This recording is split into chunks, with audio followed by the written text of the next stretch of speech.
Welcome to Wonderful World of Darklords. I'm Tom. I'm Rachel. And we're discussing how to convert Disney movies to Ravenloft Domains of Dread. We're almost finished our 4th season, and we've got more than 45 Disney and occasional non-Disney domains covering all ages of Disney, from Atlantis to Lost Empire, to Snow White, to our latest episode, that Disney classic, K-Pop Demon Hunters. I'm sure they'll buy it eventually. Yeah. Happy Monster Week! Woo! Monster Week is an annual community event created and organized by Ginny D and Pointy Hat to bring together TTRPG creators on YouTube. This year's theme, Fey. We love Monster Week. We've been doing it since Kraken Week. We got so many new listeners from Kraken Week, and it's fantastic, and they're such cool people, and we are really excited to be participating in Fey Week because I love the Fey. Indeed. Shocking, I know. Nerd Girl loves the Fey. In a perfect coincidence, the regular episode we released last year during the previous Dragon Week, Monster Week, was Labyrinth. Mm-hmm. Speaking of things nerd girls love. And even before we explain our backstory for Jareth as a Darklord, you can probably guess it's Feywild related. Yeah. So in just a moment, we'll get into that backstory in the Darklord section of our full episode, including the opening fiction of our narrator, D, entering the labyrinth. Yeah, you're going to hear some, first-person fiction stuff. That's not the whole podcast. Yeah, We're not a fiction podcast. We just have little interstitial bits. Indeed. We'll include links to the full episode in the free DMs Guild domain write-up, which was a DMs Guild newsletter free product of the week. Woo! Which goes into a lot more detail on running an adventure in the labyrinth, including some plot hooks. Mm-hmm. And yeah, the full episode is one of our longest episodes. It's more than 2 hours long, so we did not want to do that as a Monster Week thing. This is just a little teaser. But for those of you lunatics out here that watch 6-hour Jenny Nicholson videos, there you go.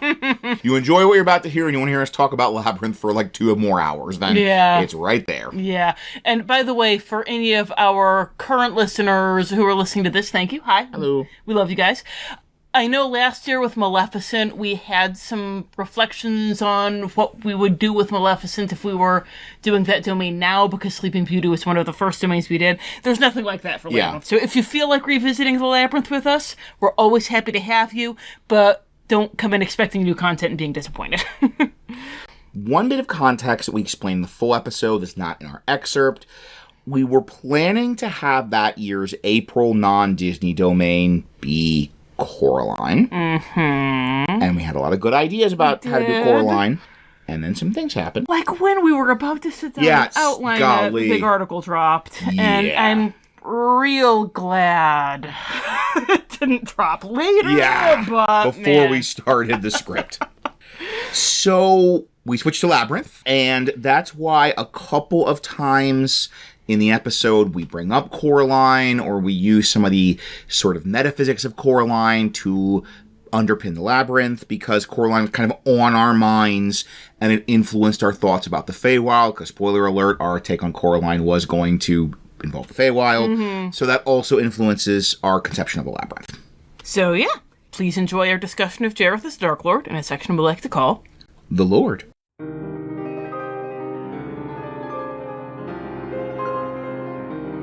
The Lord. As I stood at the edge of Paradise Falls, attempting to regain my bearings, a tremor shook the earth beneath my feet. I stepped back, alarmed, but the ground crumbled away and I was falling. But slowly, gently, as though I had cast Featherfall on myself, and the spectacular vista around me vanished into blackness. I landed on my hands and knees on hard, dry ground. Certainly not the lush jungle at the foot of Paradise Falls. As I tried to catch my breath, a black-gloved hand appeared in my field of vision. I took it, unthinking, and a tall and elegant figure pulled me to my feet. When I met his eerily mismatched eyes, I knew I was in the presence of Jareth, the Goblin King. I would later learn more about Jareth.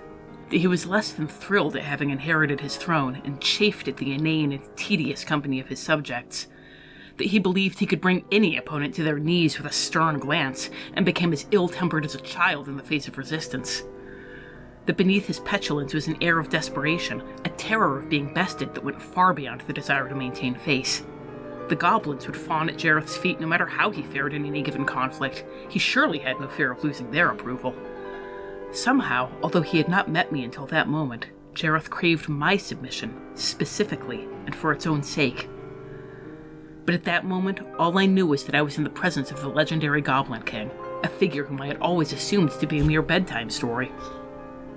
I took in the scene around me, a desolate landscape of barren trees beneath a twilight sky, and in the distance, a sprawling labyrinth, and said an extraordinarily self-evident thing. This isn't Paradise Falls, is it? The Goblin King folded his arms, a smirk playing about his thin lips. No. You know who I am. That means you know where you are, and you know why you're here. You asked for my help, and I gave it. He flourished a crystal ball in one hand, and inside I could see a swirl of magical energy, one with the precise color and luminosity of my eldritch blast. I was so outraged that I could not speak, and Jareth needed no invitation to fill the silence. With a gesture, a door appeared, and through it I could see the trees and cottages of Salem. Go home, Danielle. Forget all this. You no longer bear the burden of putting your life at risk to further the goals of a tyrant. How terribly kind of you.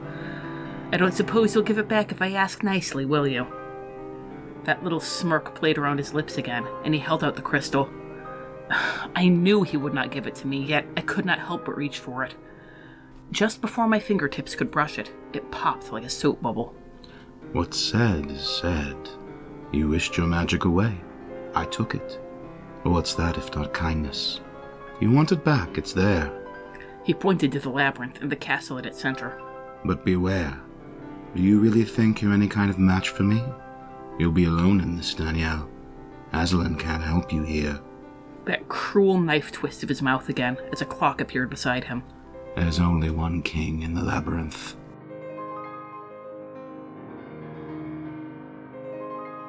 So, as the name, the Goblin King's Labyrinth, that I have on the DM's Guild, right, the non-copyrightable name. Can't copyright Goblin King or Labyrinth. They're all in the dictionary. Every single one of those words is in the dictionary. Our Darklord for this Goblin King's Labyrinth domain is our Goblin King, Jareth, or possibly Jared, or Gareth, as I might call him in the write-up. And he's a perfect character, perfectly executed in the medium of the movie and the story he's telling. But he is potentially a very good Darklord. Yes. He does not have the obvious perfect Darklordness of, like, a Scar. Yeah. That there's a lot of areas where to make him fit as a Darklord, we had to stretch and work and come up with a bunch of whole stuff. But at heart, he is a Byronic garbage fire person. He is a Byronic garbage fire person. Strong Byronic garbage fire energy. Yeah. Tom got me a Labyrinth visual companion for Christmas a couple of years ago, and they were going into a bunch of interviews and behind-the-scenes stuff, and they specifically cite Heathcliff, the king of Byronic garbage fires. So, at heart, what is a Darklord but a Byronic garbage fire starring in their own sitcom? So, if we have a Byronic garbage fire, we can probably get a good Darklord out of him. Yes, indeed. And the challenge here, because again, it's a lot, honestly, like the troubles we had with Maleficent, and that's not going to be the last time you hear that comparison, because part of what makes Jareth so appealing is there is that level of mystique. We don't know how he got to the labyrinth. We don't know how he is, who he is. We did read the Coronation comic, which is like some Jareth backstory stuff, and we liked that, and we are bringing in elements of that. But it still doesn't necessarily fit all of our Darklord needs.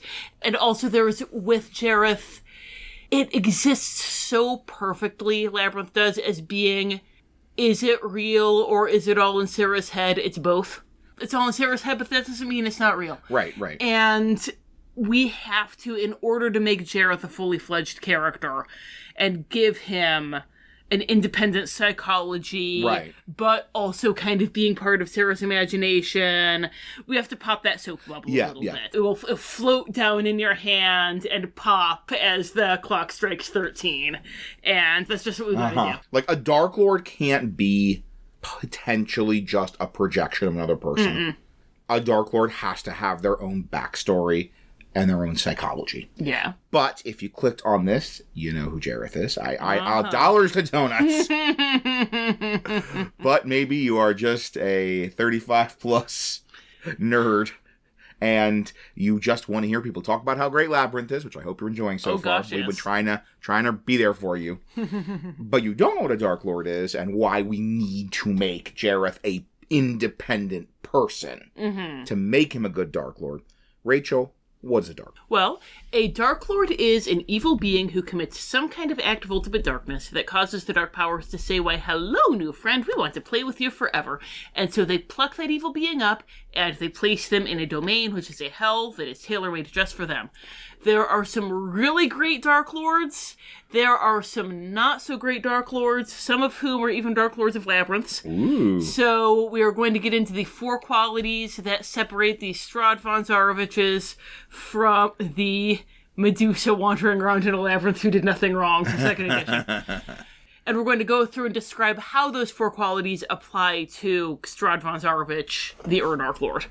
So the first of those 4 qualities is that act of ultimate darkness. They do a specific evil thing that draws the dark power's attention, and you can see exactly where our problem with Jareth is starting right here.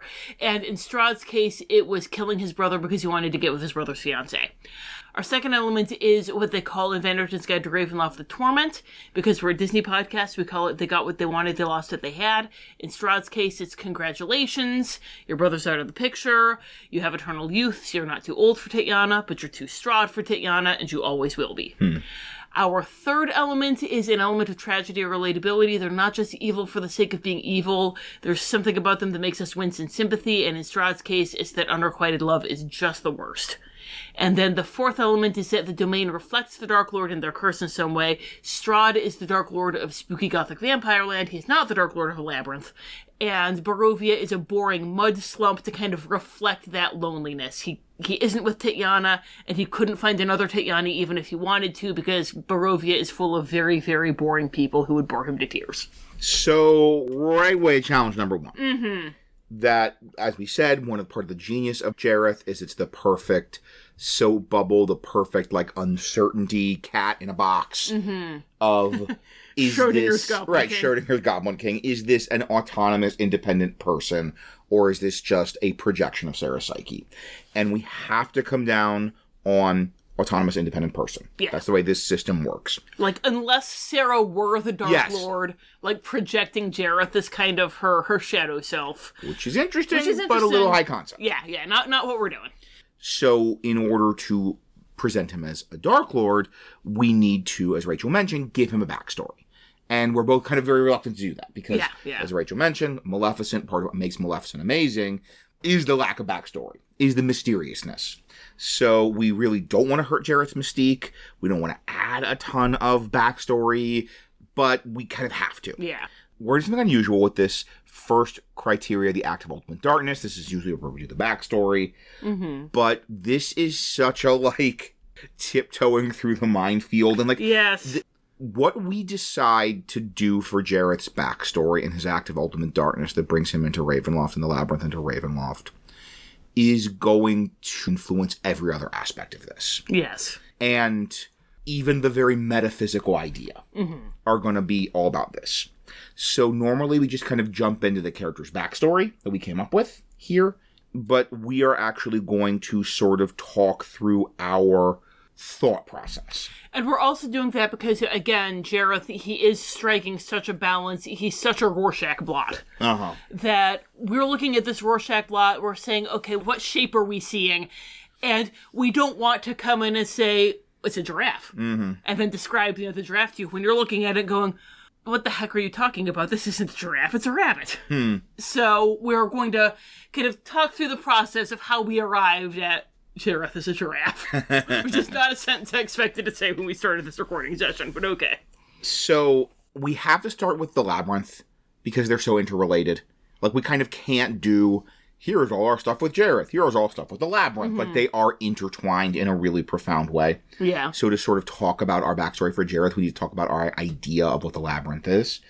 And before we get into that, we want to talk through how we arrived at that idea from the material we have. We want to show our work in this one.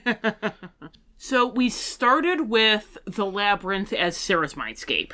She's giving it definition and shape. She's the one who, her stuffed animals are running around in the labyrinth. Hoggle is her bookend. We even have, we're going to get into this more later, because it comes out in the novelization, which is available now. It's back in print as an ebook at the very least. I'm not sure if it's available physically. Check it out. It's great. But if you look, when it's panning over her room, she has a black and white photo on her mirror of a woman who looks a lot like her with David Bowie. And it's that, the shape and definition that has been given to Jareth is her mom's boyfriend. And that's what comes out in the novelization, is that, Jareth looks like her mom's boyfriend who Sarah has naughty feelings for. And you can't escape that aspect of the labyrinth. It's such an important part of why it works as a movie, is that we're kind of going through Sarah's inner journey.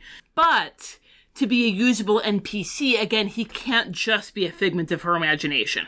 So it can't be that this is uniquely Sarah's thing. Sarah's just, having a weird fever dream about her mom's boyfriend. Right. This has to be a thing that Jareth as a person does. Yes. That he seeks people out who make wishes, and then that person gives the labyrinth and even him some kind of definition. We're taking a bit here from a role-playing game we've mentioned before, Changeling the Lost. And our beloved Changeling the Lost. Yes. And Changeling the Lost, the PCs are all changelings. They're people that were taken by True Fae and turned into changelings and escaped Arcadia back to Earth, and it's so good! It's so good, guys. It is my second favorite role-playing game. Ravenloft, then Changeling the Lost. I love it. Also, it would be so much easier to up Labyrinth Changeling the Lost. Oh my gosh, yes. Than it would be to, because it's one of the big influences on Changeling the Lost. Yeah. And in one of the last supplements they released for it, they even get into why do they do this. Because they're like, I don't know, they're Fae. It's what they do. But they're like, no, they give them a reason. And that reason is that True Fae are kind of a void. And they need mortals to define themselves. To say, this is who I'm not. And also they need conflict. That they kind of are deliberately, the reason they're so awful to changelings is that it's the conflict with the mortals they're turning into changelings actually gives them definition. Yeah. The example that they give is that if the True Fae is just in its home area, it could say, oh, I want to jump over a chasm full of fire. But since the Fae is the Fae and is also its home, it's the Fae is the person jumping and the chasm and the fire. And so there is no challenge there. It's just kind of a daydream. And in order to change it from a daydream to reality, they need to have an actual outside force to throw themselves against. To quote Coraline by Keith David.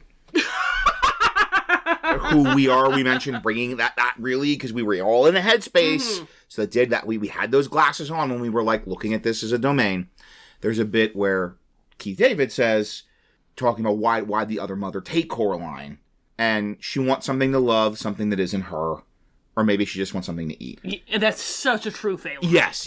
Or even just that idea that everything in the other mother world is in the other mother. Yeah. Except Coraline. And she needs that to define herself against. Yeah. If it weren't for Sarah, the whole labyrinth would just be Jareth. Everything would be Jareth. And Sarah gives him something that isn't him. And if you're looking for any kind of textual evidence for this, like you do when you come up with a fan theory, and we open it, and I love this, it's so weird, it's so sticks in your head. They're just in a black space. They're not in a room, there's no stonework, there's no window, there's no background. They're just sort of in a void and they're asleep. And then Sarah starts to tell the story and they wake up. Yeah. And this idea that almost without someone, a mortal, who is bringing that definition, that shape, that form in the labyrinth, it's dormant. It's just sort of the goblins are just kind of asleep in a void, waiting for a mortal to wake them up. Yeah. So that is point the first in our Jareth. Yes, good lord, it's going to be long. Point the second in our Jareth giraffe. In that visual guide that I mentioned before, which Get Used to Us citing, there was a thing that was a big part of the planning process for Jim Henson and his team, which is that Jareth himself is the labyrinth. This also came out in some of the Coronation comic, and the center of the labyrinth is his heart. That when you get to the center of the labyrinth, you're getting to Jareth, you're getting to his heart, and we really like that idea of the all of these walls and defenses that he's building, all of this maze is to keep people from reaching his heart. But we didn't want to get too literal with Yeah. it. We didn't want to repeat Davy Jones. Like, I kept pitching, like, Jareth took his heart out, and it became the Labyrinth Ritual. I was like, yeah, okay. We already did that. Or we could do something else. Or a different idea. Or we could do something else. But that was another thing that we wanted to get to, is the idea that the center is Jareth's heart. He wants to protect it at all costs. And even when you reach the center, or when Sarah gets to within you, you know, it's crumbling, it's chaotic, there even is, you get that lack of definition because there's not even an up and down. Yeah. Like, so you get that sense that this is his inner self that he's trying to keep her from. And then finally, we have a third point in our sort of logical syllogism trying to reach our backstory, and that is that Jareth is a spoiled brat. Yes, he is. And it's sometimes easy to overlook because David Bowie's amazing, and because he's such a, like, stormy, authoritative, majestic figure, especially in the beginning and the first scene with them, and in, like, World Falls Down and all. But a bunch of the other scenes, he is just a brat. So petulant. He's just a petulant little jerk. And that's a thing that, like, that a bunch of the making of stuff has this quote from David Bowie saying that sort of he's a temperamental rock star. Yeah. And that he kind of, like, has all the good qualities of a moody temperamental rock star, of being very romantic, very grand gesture, very incredibly charismatic. Such a romantic. Yeah. But also all the bad qualities of being a petulant brat. Yeah. Sarah says his labyrinth is too easy, and he throws a temper tantrum and advances the clock. Also, the material in that David Bowie thing, and in a couple of other points, I can't recall at the moment, they talk about him inheriting the labyrinth. Like, David Bowie has some line that's like, he seems to have sort of reluctantly inherited it. And every single, like, expanding the material, like comics we looked at, anything giving any kind of backstory. Novels. A lot of them have this idea that, no, the labyrinth was there before Jareth. Yeah. And he sort of inherited or became the Goblin King, but it did come before him. Yeah, he didn't invent the labyrinth. Even though he is the labyrinth, he didn't invent the labyrinth. All right. Right. So, we have described how the Rorschach blot We is a have giraffe. shown our work. Now we're going to talk about why this giraffe is a Darklord. Yes. This is going to be so long. This is going to be a really long episode. You can see the timestamp. You know how long this thing is. This, or maybe you can't, and it's you see it says part 1. We're like, we're just starting out. We're setting out on this journey, and we're already like, there's a good chance this will be a 2-parter. But is it going to be 13 hours? Bet we could do 13 hours.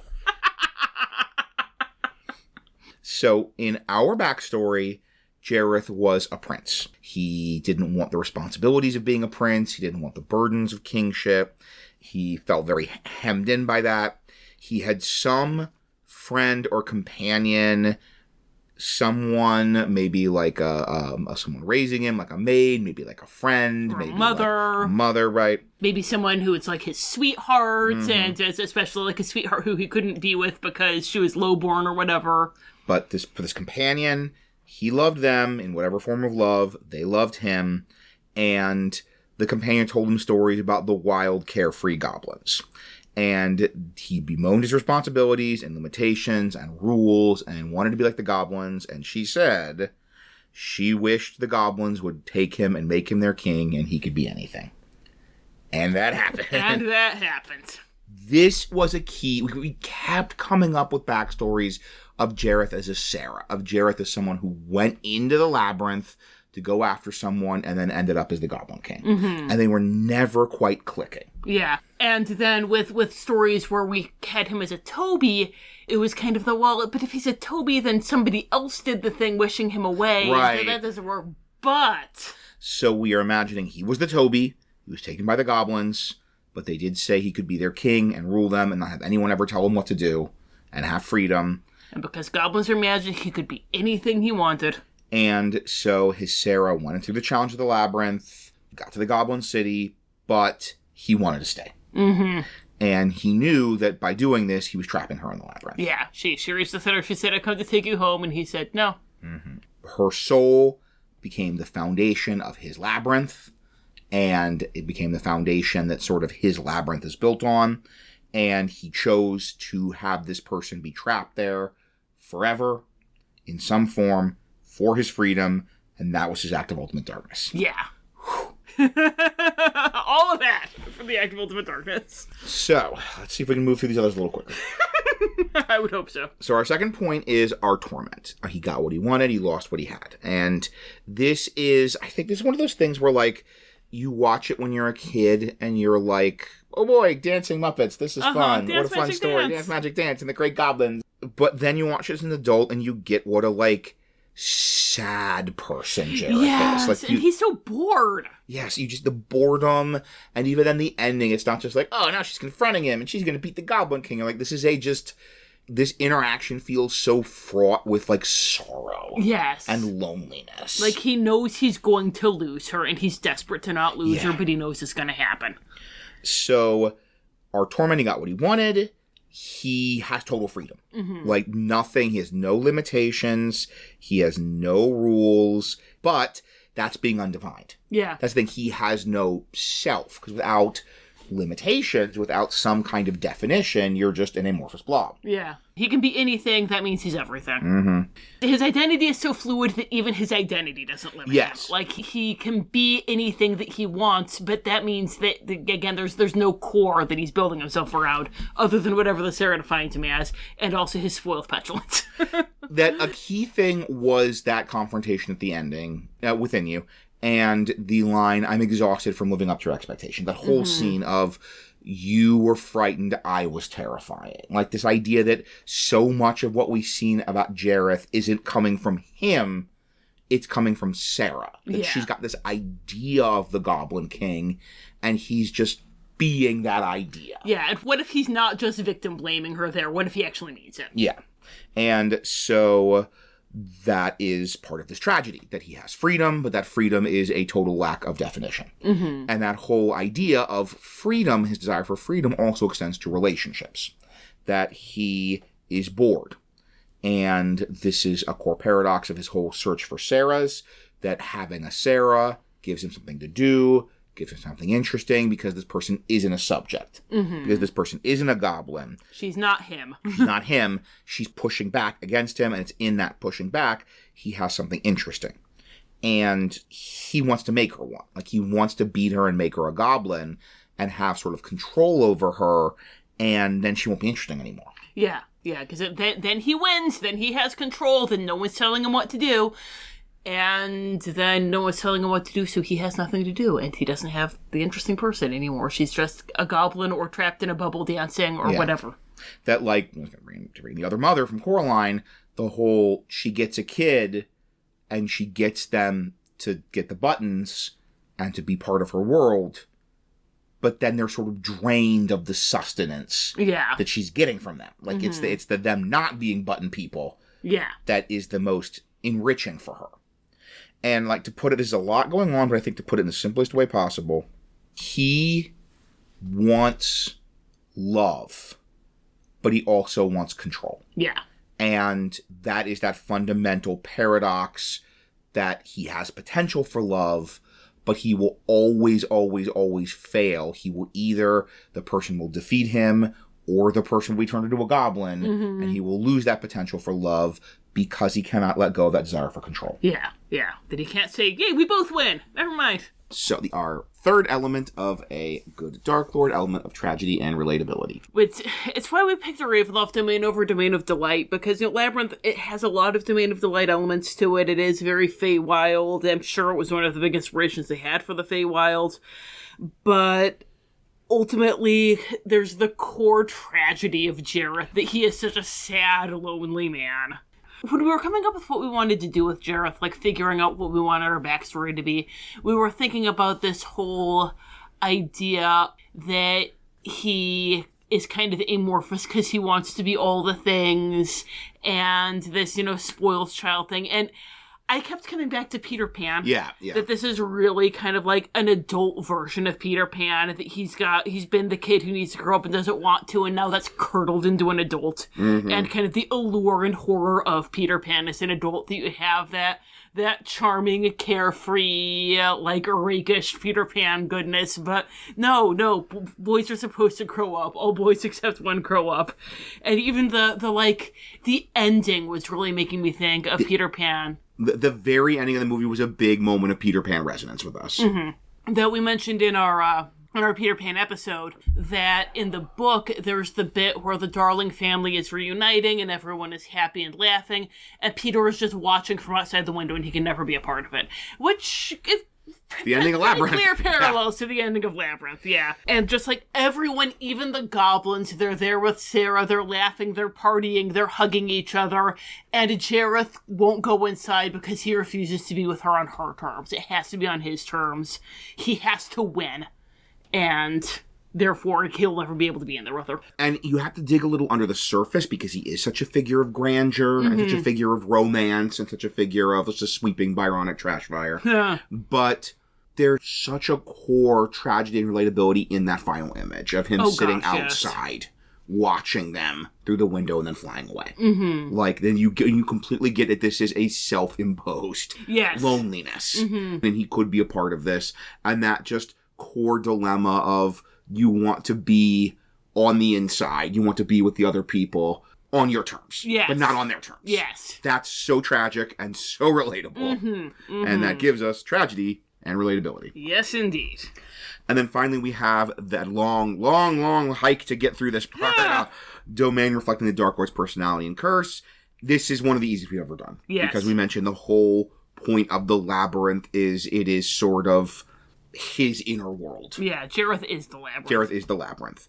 And even just that it's mercurial, it's untrustworthy, it's cheating. You know, the labyrinth isn't a physical space. The labyrinth is this sort of dream reality. And it's a dream reality defined by the Sarah. Like the shape and the form and the specific images everything's taken are defined by the Sarah. But the nature of the labyrinth is Jareth. And even just that it's him keeping you at arm's length. Anyone that he might love him, keeping them at arm's length. And it is so much dealing with him. Like, navigating the labyrinth is dealing with him. Going to the labyrinth is being in a relationship with Jareth. And it's super fun. And we have this whole, like, wonderful sort of Ouroboros double helix here of, like, the Sarah defines the labyrinth. But the Sarah's idea of the Goblin King is coming from these, like, external sources. Like, Sarah's not just completely making up the Goblin King. She's, like, taking from fairy tales. She's taking from fantasy stories. She's taking from the play The Labyrinth. And so the wonderful thing is, your PCs and you have a particular idea of the Goblin King from the 1986 film Labyrinth. So in the fiction, it makes sense. They're going to be imagining David Bowie. Yes, they're going to be imagining mulleted David Bowie. And what's the wonderful thing is that totally fits the fiction of their idea of the Goblin King is going to shape what the Goblin King looks like and acts like and is.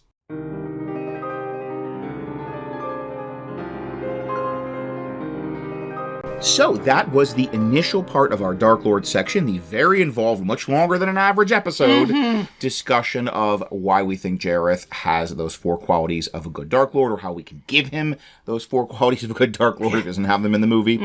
And then in the full episode, we have a longer part of the Lord section. We talk about what stat block, what Darklord powers to use. Jareth closing the border is pretty obvious. Mist? Yes, obviously. Poison mist, full of zombies. As well as giving quotes for his role-playing trait, ideal, bond, and flaw. We then offer some tips for customizing Labyrinth to your PCs and some story ideas for running adventures in the lab. So please check out the link to the full episode in the show notes if that sounds fun to you. Thanks for joining us. Until next Monster Week, thank you for listening, and happy gaming. This has been The Wonderful World of Darklords. We have no affiliation with Disney or Wizards of the Coast. All music recordings used in this episode are in the public domain and were obtained through museopen.org. Titles and links are in the show notes. The Wonderful World of Darklords logo was designed by Haylight Jones. You can find links to their work in the show notes. If you'd like to support the show, look for us on patreon.com or find our tip jar on Red Circle. Thanks for listening. We're almost finished. Our cat is being very noisy.